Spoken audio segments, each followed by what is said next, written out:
সঠিক নিয়ম কোনটা? অনেকে কাজা নামাজের সঠিক নিয়ম না জানার কারণে নামাজ তারা ছেড়ে দেন। নামাজ কাজা হয়ে গেছে, এক ওয়াক্ত দুই ওয়াক্ত নামাজ হয়ে গেছে, তারা নামাজই পড়েন না, কারণ সঠিক নিয়ম তারা জানেন না। আবার অনেক মানুষ আছেন যারা যেভাবে ইচ্ছা সেভাবে পড়তেছেন। কাজা নামাজের সঠিক নিয়ম কোনটা? কাজা নামাজটা কি? কাজা নামাজ হলো ওয়াক্তের নামাজ ওয়াক্ত ছাড়া কোনো বিশেষ কারণে একটু বিলম্বে পড়া বা অন্য সময় পড়া, এটা হলো কাজা। এই কাজা নামাজ আপনার যে কোনো কারণে হতে পারে, যেমন কারণবশত কারণে, আপনার ঘুমের কারণে বা ভুলের কারণে বা যে কোনো একটি কারণে আপনি নামাজটা ওয়াক্ত মতো পড়তে পারেন নাই। এই নামাজটা বিলম্বে আপনি কিভাবে আদায় করবেন, কিভাবে আপনি পড়বেন, কখন পড়বেন?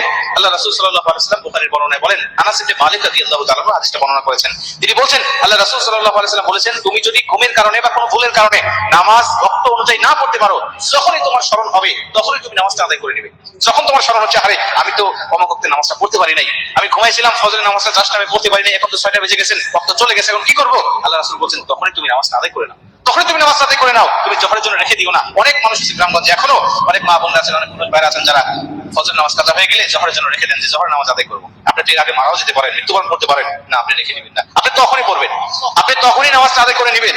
আল্লাহ পাকের কাছে অনুতপ্ত হবেন যে আল্লাহ, আমি জাস্ট আমি নামাজটা পড়তে পারি নাই, তুমি আমার নামাজটা কবুল করে নাও। অনুতপ্ত হয়ে তখন আপনি তখনই নামাজটা আদায় করে নেবেন, আল্লাহ পাক তখন সঙ্গে সঙ্গে আপনার নামাজটা কবুল করে নেবেন। মুসলমান ভাইরা আমার, খুব মনোযোগ দিয়ে কথাগুলো শুনে নিবেন। কাজা নামাজটা কিভাবে আপনি আদায় করবেন, কোন সূরা দিয়ে আপনি আদায় করবেন, এর কোনো বিশেষ কোনো নিয়ম নাই। ওয়াক্তের নামাজ ওয়াক্তে যেভাবে আপনি আদায় করতেন, পরবর্তীতে বিলম্বে আদায় করলেও ঠিক সেইভাবে আপনি আদায় করবেন। আলাদা কোনো সূরা কিরাত নামাজের মধ্যে পড়তে হবে বিষয়টা কিন্তু এমন কোনো কিছু নয়, বা আলাদা কোনো নিয়ত বিষয়টা এমনও নয়। কিন্তু আপনি যে বিলম্ব পড়তেছেন এই নিয়তটা আপনার মধ্যে থাকতে হবে, আপনি কাজা পড়তেছেন এই নিয়তটা আপনার থাকতে হবে। আপনি জাস্ট টাইমে পড়তে পারেন নাই, এর একটা অনুতপ্ত আপনার ভিতরে কাজ করতে হবে। আল্লাহ পাকের কাছে কি অনুতপ্ত আপনি দেখাবেন যে মালিক, আমার উপরে যেই ওয়াক্তে নামাজটা ফরজ ছিল ওই ওয়াক্তে আমি পড়তে পারি নাই, বিলম্বে পড়তেছি, আল্লাহ তুমি আমার উপরে রাগান্বিত হইও না, আয় আমার মালিক তুমি আমাকে ক্ষমা করে দাও। এই অনুভূতিটা ভিতরে নিয়ে আপনি কাজা নামাজটা আপনি আদায় করবেন।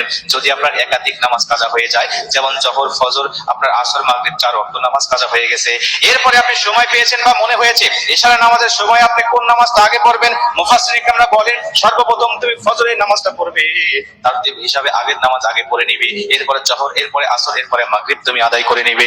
কথার কথা, আপনি ফজরের নামাজটা পড়তে পারেন নাই, আসর করেন নাই, জোহর করেন নাই, মাগরিব করেন নাই, ইশার সময় মনে হয়েছে মসজিদে চলে গিয়েছেন, গিয়ে দেখতেছেন ইমাম সাহেব ইশারের নামাজ শুরু করে দিয়েছে, তখন আপনি কোন নামাজটা আদায় করবেন? তখন আপনি ইশারের নামাজটা আগে আদায় করে নেবেন জামাতের সাথে, এরপরে আপনি সিরিয়াল মেইনটেইন করে নামাজগুলো আদায় করে নেবেন। মুসলমান বন্ধু আমার, আবার অনেক মানুষ আছে যারা জীবনে অনেক ওয়াক্ত নামাজ কাজা করে ফেলেছি।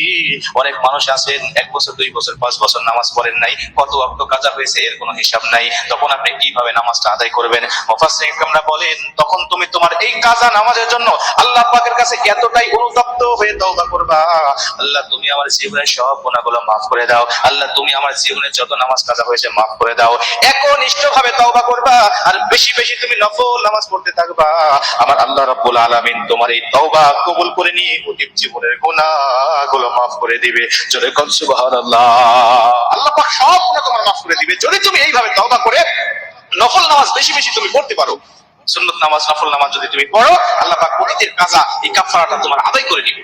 মুসলমান ভাইরা, আমার একটি হাদিস অনুযায়ী জানা যায়, আল্লাহ রাসূল সাল্লাল্লাহু আলাইহি ওয়াসাল্লাম বলেন, কাল কিয়ামতের ময়দানে কঠিন মুসিবতের সময় আল্লাহ পাক যখন দেখবেন বান্দার আমলনামায় অনেক ফরজ নামাজ ঘাটতি হয়ে গেছে, তখন ফেরেশতাদেরকে ডাক দিয়া বলবেন, ফেরেশতারা দেখো তো বান্দার আমলনামায় কেমন নফল নামাজ আছে, বান্দার আমলনামায় কত নফল নামাজ আছে তোমরা একটু লক্ষ্য করে তাকিয়ে দেখো। ফেরেশতারা তাকিয়ে দেখবেন তার আমলনামায় অনেক নফল নামাজ আছে, যেগুলো সে সময় পাইলে নফল নামাজ আদায় করতো, নামাজ শেষে প্রতিটা ওয়াক্তে 2 রাকাত 4 রাকাত 10 রাকাত নফল নামাজ আদায় করতো, এমন নামাজ তার আমল নামায় বহুত রয়েছে।